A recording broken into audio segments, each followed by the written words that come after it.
Who's got another question? Anybody here? You, the girl over there. What are you doing here in Europe at the moment? What are you doing exactly here? What am I doing in Europe? I'm right here talking to you right now. Fine. What are you going to do the next days, or why are you here?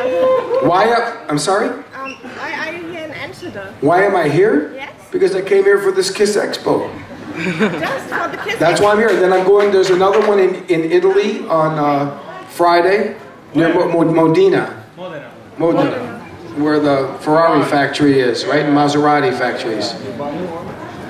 I went before to the Ferrari factory a couple years ago, took a tour. And then don't you have some ESP stuff after that? Yeah, but then I'm also, Bruce Kulick and John Corabi, they were in Spain on Friday night, and I think last night in Helsinki, Finland. And then we're going to go, I'm going to meet them tomorrow in Switzerland, and then we're going to rehearse a little bit, and we're going to do a few ESP, like unplugged kind of acoustic shows as a trio in Switzerland, Italy, I think Norway, and Poland or something like this. And so that's where we're going to be. And so basically we all came over, Bruce and John were doing some KISS-EXPOs, and I was doing some, since we're both going to be in Europe at the same time, we said let's do a few acoustic shows. So that's it. Then I go home and get back to work on the KISS record, and then get ready for next year. When I get back, everybody's going to get ready. And we want to get back to work and finish the record.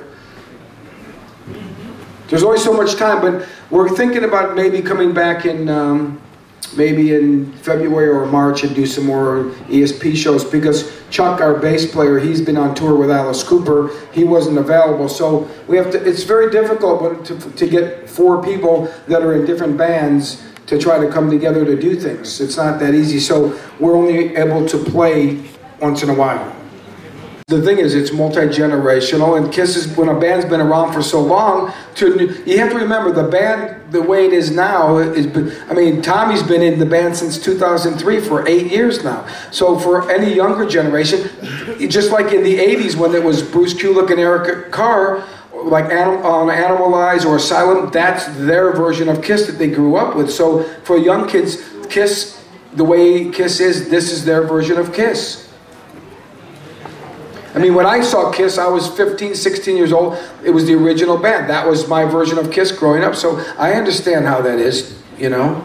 You just mentioned in Japan you would put a makeup and all that stuff. Had to be fast, so you had the Peter Praise makeup on. Never made a drawing of your own? No. For makeup? No. To be a falcon or I mean, you know, it's a lot of times people have a different point of view of how they see things, but I think if you really look back on the history, when they did try different makeup. They tried, Eric Carr wearing the fox, and tried, Vinnie Vincent being out. But you want to know something? Those were not successful tours for the band. A lot of people don't realize it. Creatures of the Night, that was the worst tour for KISS ever in their history. The worst attendance ever. So a lot of people, they don't know this. Most people are too young to even know that. That was not a good time for them.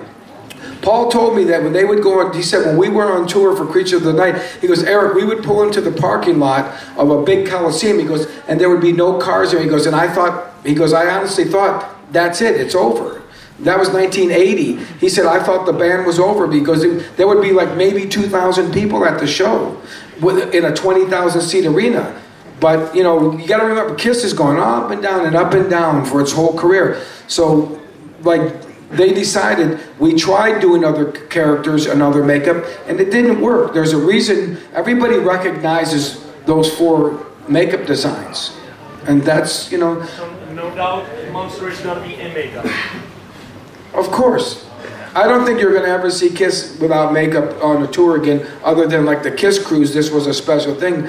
But this is what people recognize and identify with the band, is KISS in makeup. And you have to admit, it is something that's unique and special when you go to see KISS. Yeah. I agree.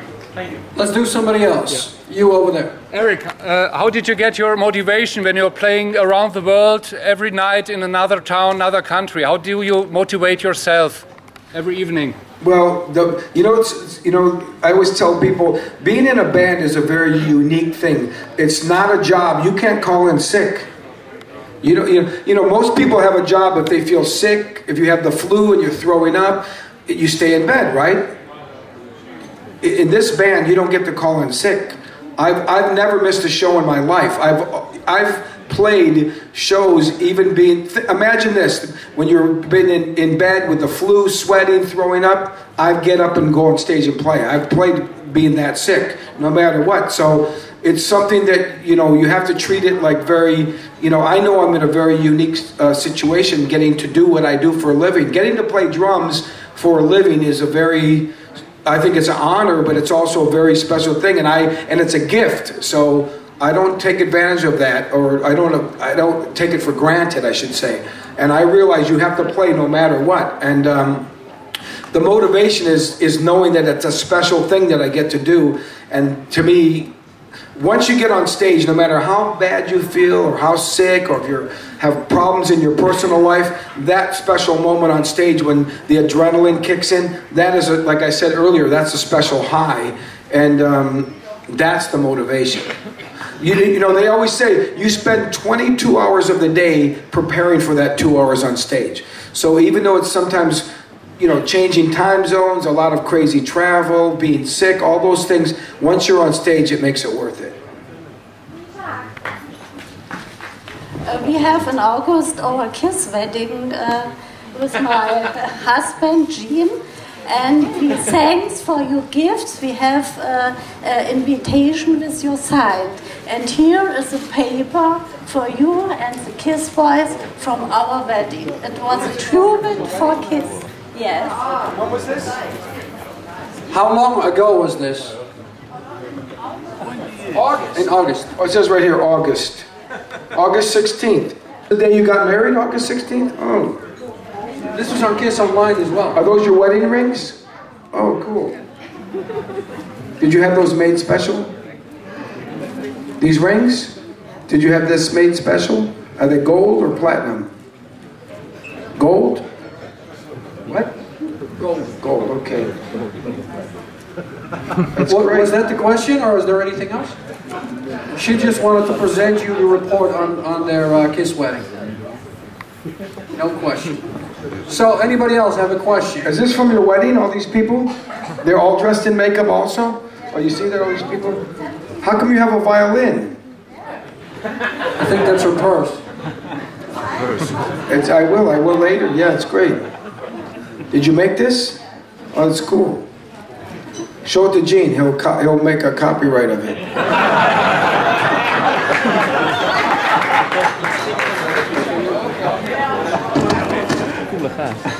Who's next? So could you add more of your own style to the drumming now compared to when you just rejoined the band? Well, I switched because I feel more comfortable in this position, the way the drums are set up. It's like getting in a car, and if you adjust the seat and the steering wheel for what's comfortable for each person, for me it's more comfortable this kind of setup. But I don't play much double bass in KISS anymore, other than maybe in a drum solo part. Can you easily add more of your own style compared to when you just had to fill in for Latvia? No, because I always tell people, some people have made the comment saying, oh, you play more simple, but if you listen to MTV Unplugged, which we did in 1995, that was before the reunion, I was playing much more simpler, more in the traditional style to the KISS songs, because I did this on my own, because I would listen, some people like when I played more crazy, like on KISS Alive 3, but I realized to me it didn't really sound like KISS. So I made the conscious decision on my own before this to play it more simple. KISS means keep it simple, stupid. And that's kind of the approach. Gene and Paul don't really like the, they like for example, Ringo Starr. Gene doesn't like all this crazy, busy drumming. He likes more simple, like AC/DC approach, Ringo Starr, keep it simple. So I always think KISS music is not about being complicated. It's about, being able to tap your foot and sing along. So I just adopt this attitude and philosophy, and to me, that's what I think works best for KISS. You should always play for the music and always play for the song.